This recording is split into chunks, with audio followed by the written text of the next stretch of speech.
আকাশবাণী আগরতলা। স্থানীয় সংবাদ পড়ছি চন্দন লেখাপাল।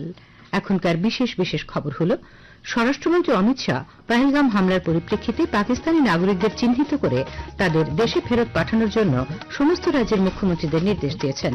রাজ্যপাল ইন্দ্রসেন রেড্ডি নায়ালু দেশের নিরাপত্তা রক্ষায় ভারতীয় সেনাবাহিনীর ভূমিকার ভূয়সী প্রশংসা করেছেন। মুখ্যমন্ত্রী অধ্যাপক ড মানিক সাহা রক্তদানে নতুন প্রজন্মকে আরো বেশি করে এগিয়ে আসার আহ্বান জানিয়েছেন। প্রথমবারের মতো গুয়াহাটিতে আয়োজিত উত্তর পূর্ব লিটল মাস্টার ট্রফি ক্রিকেট প্রতিযোগিতায় ত্রিপুরা সেমিফাইনালে উঠেছে। এবারে আসছে বিস্তারিত সংবাদে। স্বরাষ্ট্রমন্ত্রী অমিত শাহ পহেলগাম হামলার পরিপ্রেক্ষিতে পাকিস্তানি নাগরিকদের চিহ্নিত করে তাদের দেশে ফেরত পাঠানোর জন্য মুখ্যমন্ত্রীদের নির্দেশ দিয়েছেন। পহেলগাম সন্ত্রাসী হামলার পর ভারত পাকিস্তানি নাগরিকদের দেওয়া ভিসা বাতিল করার একদিন পর কেন্দ্রীয় স্বরাষ্ট্রমন্ত্রী অমিত শাহ আজ সমস্ত মুখ্যমন্ত্রীদের সঙ্গে কথা বলেন। তিনি মুখ্যমন্ত্রীদের তাদের রাজ্যে অবস্থানরত সমস্ত পাকিস্তানি নাগরিকদের শনাক্ত করে দ্রুত পাকিস্তানে ফেরত পাঠানোর জন্য পদক্ষেপ নিতে বলেছেন। ইতিমধ্যে কেন্দ্রীয় স্বরাষ্ট্র সচিব গোবিন্দ মোহন এই বিষয়টি নিয়ে ভিডিও কনফারেন্সিং এর মাধ্যমে সমস্ত রাজ্য এবং কেন্দ্রশাসিত অঞ্চলের মুখ্য সচিবদের সঙ্গে বৈঠক করেছেন এবং পাকিস্তানি নাগরিকদের ভিসা পরিষেবা স্থগিত করার আদেশ কঠোরভাবে মেনে চলতে বলেছেন। ভারত আগামী রবিবার থেকে দীর্ঘমেয়াদী ভিসা, কূটনৈতিক এবং অফিসিয়াল ভিসা ছাড়া পাকিস্তানিদের জন্য জারি করা সমস্ত বিদ্যমান ভিসা বাতিল করেছে। পাকিস্তানি নাগরিকদের জন্য জারি করা সমস্ত মেডিকেল ভিসা কেবল এ মাসের 29 তারিখ পর্যন্ত বৈধ থাকবে এবং বাতিল করা বিভাগগুলিতে কোনো নতুন ভিসা জারি করা হবে না। এদিকে মুখ্যমন্ত্রী অধ্যাপক ড মানিক সাহা আজ সচিবালয়ে সমস্ত জেলা শাসক এবং জেলা পুলিশ সুপারদের সঙ্গে ভিডিও কনফারেন্সিং এর মাধ্যমে বৈঠক করেন। জানা গেছে, বৈঠকে মুখ্যমন্ত্রী সমস্ত জেলা শাসক ও জেলা পুলিশ সুপারকে রাজ্যে কোনো পাকিস্তানি নাগরিক থাকলে তাদের অবিলম্বে দেশে ফেরানোর ব্যবস্থা করার নির্দেশ দিয়েছেন। বৈঠকে প্রশাসনিক সচিব কিরণ গিত্তে সহ অন্যান্য আধিকারিকরা উপস্থিত ছিলেন। রাজ্যপাল ইন্দ্রসেন রেড্ডি নায়ালু দেশের নিরাপত্তা রক্ষায় ভারতীয় সেনাবাহিনীর ভূমিকার ভূয়সী প্রশংসা করেছেন। আজ রাজভবনে আয়োজিত এক সম্বর্ধনা অনুষ্ঠানে তিনি পহেলগাম ঘটনার উল্লেখ করে উদ্বেগ প্রকাশ করেন। তিনি এই ঘটনায় নিহতদের প্রতি গভীর সমবেদনা জানান। রাজ্যপাল এনসিসি ক্যাডেটদের সম্পর্কে বলেন, তারা আগামী দিনে দেশের নিরাপত্তায় বলিষ্ঠ ভূমিকা নিতে পারে। As a proud alumni of the NCC, I have experienced firsthand how this remarkable institution would character instills discipline and inspires services. This year the NCC cadets from Tripura have gone once again made up us proud through their commendable participation in the Republic Day Parade 2025. এই অনুষ্ঠানে 305 field regiment, 28 নম্বর Assam rifle battalion, Silchar ত্রিপুরার NCC battalion, প্রজাতন্ত্র দিবসে অংশগ্রহণকারী NCC ক্যাডেটদের সম্বর্ধনা জানানো হয়। উপস্থিত ছিলেন ব্রিগেডিয়ার মনীষ রানা, দীনেশ পান্ডা ও কপিল সুদ। অনুষ্ঠানে স্বাগত ভাষণ দেন রাজ্যপালের সচিব উত্তম কুমার চাকমা। মুখ্যমন্ত্রী অধ্যাপক ড মানিক সাহা বলেছেন, রক্তদানের মতো সামাজিক কর্তব্য পালনে নতুন প্রজন্মকে আরো বেশি করে এগিয়ে আসার জন্য উদ্বুদ্ধ করতে হবে। আজ আগরতলায় জেলা ও দায়রা জজ আদালত চত্বরে ডিড রাইটার্স অ্যাসোসিয়েশনের 70তম প্রতিষ্ঠা দিবস উপলক্ষে আয়োজিত রক্তদান শিবিরের উদ্বোধন করে তিনি একথা বলেন। তিনি বলেন, রক্তদানের ক্ষেত্রে দেশের মধ্যে রাজ্যের বিশেষ সুনাম রয়েছে, তাই নিয়মিত রক্তদান শিবিরের আয়োজন করতে সমাজের সব অংশের মানুষকে এগিয়ে আসতে হবে। এবং বিশেষ করে যারা ইয়াং জেনারেশন 18 বছরের উপরে, তাদেরকে আমি বলবো রক্তদানে যেন ওনারা এগিয়ে আসেন। আমরা জানি যে 60 বছর পর্যন্ত যারা সুস্থ ব্যক্তি রক্ত দিতে পারে, ইভেন যারা 65 ইয়ার যারা নিয়মিত রক্ত দেন তারাও কিন্তু রক্ত দিতে পারে। মহিলাদের বেলায় মাসে 3 বার রক্ত দেওয়া যায়, পুরুষদের বেলায় 3 মাস অন্তর রক্ত দেওয়া যায়। মুখ্যমন্ত্রী বলেন, ডিড রাইটার্স অ্যাসোসিয়েশন মানুষকে আইনি সহায়তা প্রদানের লক্ষ্যে নানা গুরুত্বপূর্ণ কাজ করে যাচ্ছে। আগামী দিনেও অ্যাসোসিয়েশন এই ধরনের সামাজিক কাজে নিয়োজিত থাকবে বলে মুখ্যমন্ত্রী আশা ব্যক্ত করেন। অনুষ্ঠানে উপস্থিত ছিলেন চৈতন্য গৌড়ীয় মঠ শ্রী জগন্নাথজিউ মন্দিরের ভিক্ষু কমল বৈষ্ণব মহারাজ, প্রজাপিতা ব্রহ্মকুমারী ঈশ্বরীয় বিশ্ববিদ্যালয়ের ভারপ্রাপ্ত বিকে মমতা ব্যানার্জি, কর্পোরেটর জাহ্নবী দাস চৌধুরী এবং ডিড রাইটার্স অ্যাসোসিয়েশনের সভাপতি প্রদীপ কুমার পাল। শিবিরে 19 জন স্বেচ্ছায় রক্তদান করেন।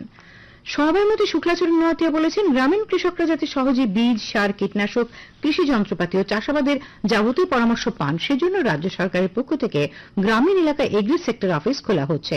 আজ জোলাইবাড়ি ব্লকের দেবদারু কমিউনিটি হলে দেবদারু এগ্রি সেক্টর অফিসের উদ্বোধন করে তিনি কথা বলেন। কেন্দ্র এবং রাজ্য সরকারের প্রত্যেকটি প্রকল্পের সুযোগ যাতে কৃষকরা পান, সেদিকে নজর দিতে কৃষি আধিকারিকদের পরামর্শ দেন সমবায় মন্ত্রী। অনুষ্ঠানে বক্তব্য রাখেন জোলাইবাড়ি বিএসএর চেয়ারম্যান অশোক মগ, জোলাইবাড়ি পঞ্চায়েত সমিতির চেয়ারম্যান তাপস দত্ত, দক্ষিণ ত্রিপুরা জেলা পরিষদের সদস্য শম্ভু মানিক প্রমুখ। অনুষ্ঠানের শুরুতে পহেলগাম হামলায় নিহতদের জন্য শোক জ্ঞাপন করে 1 মিনিট নীরবতা পালন করা হয়। খবর প্রচারিত হচ্ছে আকাশবাণীর আগরতলা কেন্দ্র থেকে। আকাশবাণীর সংবাদের আপডেট পেতে লগ ইন করুন www.newsonair.com এবং নিউজ অন এয়ার অ্যাপ এবং টুইটার ও ফেসবুক প্ল্যাটফর্মে এআইআর নিউজ অ্যালার্টসে। ইউটিউবে লক্ষ্য রাখুন নিউজ অন এয়ার অফিসিয়ালে। এছাড়াও আকাশবাণী আগরতলার সংবাদের আপডেট পেতে দেখুন টুইটার বা এক্স হ্যান্ডেলে আকাশবাণী নিউজ আগরতলা, ফেসবুকে এআইআর নিউজ আগরতলা এবং ইউটিউবে আকাশবাণী নিউজ আগরতলা। প্রধানমন্ত্রী নরেন্দ্র মোদী আগামীকাল ভিডিও কনফারেন্সিং এর মাধ্যমে বিভিন্ন সরকারি দপ্তর ও সংস্থায় ৫১,০০০-এর বেশি চাকরি প্রাপকদের নিয়োগপত্র বিতরণ করবেন। উল্লেখ্য, আগামীকাল ১৫তম রোজগার মেলা সারা দেশের ৪৭টি স্থানে অনুষ্ঠিত হবে।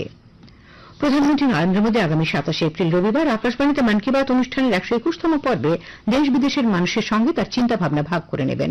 জনগণ এই অনুষ্ঠানের জন্য তাদের মতামত এবং পরামর্শ 1800117800 টোল ফ্রি নম্বরে পাঠাতে পারেন। নরেন্দ্র মোদী অ্যাপ বা মাইগভ ওপেন ফোরামের মাধ্যমে মতামত জানানো যাবে। এই পরামর্শ আজ পর্যন্ত গ্রহণ করা হবে। তাছাড়া 1922 নম্বরে মিস কল দিয়ে যে লিঙ্ক পাওয়া যাবে তাতেও এসএমএস করা যাবে। ভ্যাটিকান সিটির খ্রিস্ট ধর্ম প্রধান প্রয়াত পোপ ফ্রান্সিসের অন্ত্যেষ্টিক্রিয়া আগামীকাল। এ উপলক্ষে আগামীকাল সারা দেশে রাষ্ট্রীয় শোক পালন করা হবে। কেন্দ্রীয় স্বরাষ্ট্র মন্ত্রক থেকে এক বার্তায় বলা হয়েছে, আগামীকাল সর্বত্র জাতীয় পতাকা অর্ধনমিত রাখা হবে এবং বিনোদনমূলক অনুষ্ঠান স্থগিত থাকবে।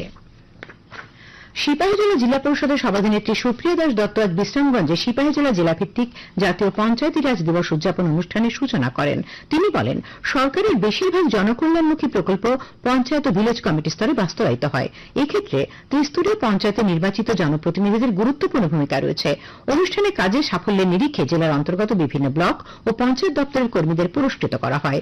উপস্থিত ছিলেন সিপাহীজলা জিলা পরিষদের সহকারী সভাধিপতি পিন্টু ওয়াইজ, জিলা পরিষদ সদস্য বিশ্বজিৎ দাস, গৌরাঙ্গ ভৌমিক প্রমুখ।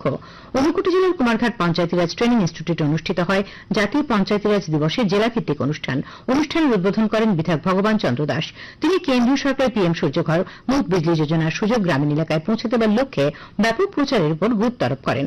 বক্তব্য রাখেন ঊনকোটি জেলা পরিষদের সভাধিপতি অমলেন্দু দাস, সহকারী সভাধিপতি সন্তোষ ধর। আজ বিলোনিয়া সার্কিট হাউসে দক্ষিণ জেলাভিত্তিক পঞ্চায়েতিরাজ দিবস উদযাপন অনুষ্ঠানের উদ্বোধন করেন দক্ষিণ ত্রিপুরা জেলা পরিষদের সভাধিপতি দীপক দত্ত।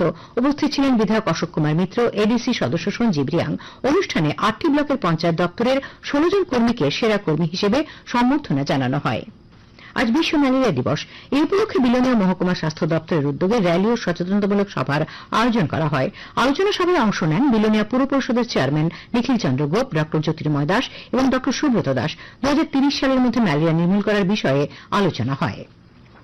মুখ্যমন্ত্রী অধ্যাপক ড মানিক সাহা সচিবালয়ে ভিডিও কনফারেন্স হলে আজ আগরতলা পুর নিগম এলাকায় চলমান বিভিন্ন উন্নয়নমূলক কাজের অগ্রগতি এবং ভবিষ্যৎ পরিকল্পনা নিয়ে এক সভা করেন। সভায় নিগম এলাকায় বর্ষাকালীন আগাম প্রস্তুতি, শহরে পার্কিং ব্যবস্থার উন্নতি সহ অন্যান্য উন্নয়নমূলক পরিকল্পনার বিষয়ে বিস্তারিত আলোচনা হয়। সভায় মুখ্যমন্ত্রী অতিবৃষ্টিতে শহরের জমা জল দ্রুত নিষ্কাশনের জন্য বৈজ্ঞানিক উপায়ে ড্রেন নির্মাণ, জল নিষ্কাশন পাম্পগুলির বর্তমান অবস্থা এবং রক্ষণাবেক্ষণের উপর গুরুত্ব আরোপ করেন। বিজেপি মহিলা মোর্চার উদ্যোগে আজ সিপাহীজলা জেলার সোনামুড়ার রবীন্দ্রনগর কমিউনিটি হলে এক দেশ এক নির্বাচন বিষয়ক আলোচনা সভা অনুষ্ঠিত হয়। বক্তব্য রাখেন প্রদেশ মহিলা মোর্চার সভানেত্রী মিমি মজুমদার, বিজেপি সিপাহীজলা দক্ষিণাংশ কমিটির সভাপতি উত্তম দাস, সোনামুড়া মণ্ডল সভাপতি শুভ্রজিৎ দাস। রেগার বকেয়া মজুরি অবিলম্বে দ্রুত প্রদান, বছরে ২০০ দিনের রেগার কাজ ও ৬০০ টাকা মজুরি ৩ দফা দাবিতে সিপিআইএম এর উদ্যোগে আজ বিভিন্ন জেলায় ডেপুটেশন কর্মসূচি ও ১ ঘণ্টার গণ অবস্থানের আয়োজন করা হয়। দক্ষিণ জেলার রূপাইছড়ি, পোয়াংবাড়ি, জোলাইবাড়ি ব্লকে ডেপুটেশন দেওয়া হয়। সাবরুম শহরের রূপাইছড়ি ব্লক প্রাঙ্গণে গণ অবস্থানে বক্তব্য রাখেন বিরোধী দলনেতা জিতেন্দ্র চৌধুরী। রাজনগরের প্রাক্তন বিধায়ক সুধন দাস ও বীরচন্দ্র মনুতে বক্তব্য রাখেন সিপিআইএম রাজ্য কমিটির সদস্য পরীক্ষিত মুরা সিং। কাঠিলিয়া ব্লক প্রাঙ্গণে কর্মসূচিতে উপস্থিত ছিলেন সিপিআইএম নেতা কৌশিক চন্দ্র, সুভাষ দেব, বিষ্ণু ত্রিপুরা, আব্দুল করিম। তেপানিয়া ব্লক প্রাঙ্গণে গণ অবস্থানে বক্তব্য রাখেন সিপিআইএম কেন্দ্রীয় কমিটির সদস্য রতন ভৌমিক সহ গোমতী জেলার অন্যান্য নেতৃবৃন্দ। প্রথমবারের মতো গুয়াহাটিতে আয়োজিত উত্তর পূর্ব লিটল মাস্টার ট্রফি ক্রিকেট প্রতিযোগিতায় ত্রিপুরা সেমিফাইনালে উঠেছে। গুয়াহাটির আসাম ক্রিকেট অ্যাসোসিয়েশনের ক্রিকেট একাডেমি মাঠে সীমিত ওভারের আসরে আজ নাগাল্যান্ডকে ৬ উইকেটে হারায় রাজ্য দল। ফলে গ্রুপে টানা ৩ ম্যাচে জয় পায়। এদিন প্রথমে ব্যাট করতে নেমে নাগাল্যান্ড মাত্র ৭২ রান করে। জবাবে রাজ্য দল ৪ উইকেট হারিয়ে জয় নিশ্চিত করে। শেষ করার আগে খবরের বিশেষ অংশগুলি আর একবার। স্বরাষ্ট্রমন্ত্রী অমিত শাহ পহেলগাম হামলার পরিপ্রেক্ষিতে পাকিস্তানি নাগরিকদের চিহ্নিত করে তাদের দেশে ফেরত পাঠানোর জন্য মুখ্যমন্ত্রীদের নির্দেশ দিয়েছেন। রাজ্যপাল ইন্দ্রসেনা রেড্ডি নাল্লু দেশের নিরাপত্তা রক্ষায় ভারতীয় সেনাবাহিনীর ভূয়সী প্রশংসা করেছেন। মুখ্যমন্ত্রী অধ্যাপক ড মানিক সাহা রক্তদানে নতুন প্রজন্মকে এগিয়ে আসার আহ্বান জানিয়েছেন। প্রথমবারের মতো গুয়াহাটিতে আয়োজিত উত্তর পূর্ব লিটল মাস্টার ট্রফি ক্রিকেট প্রতিযোগিতায় ত্রিপুরা সেমিফাইনালে উঠেছে। স্থানীয় সংবাদ।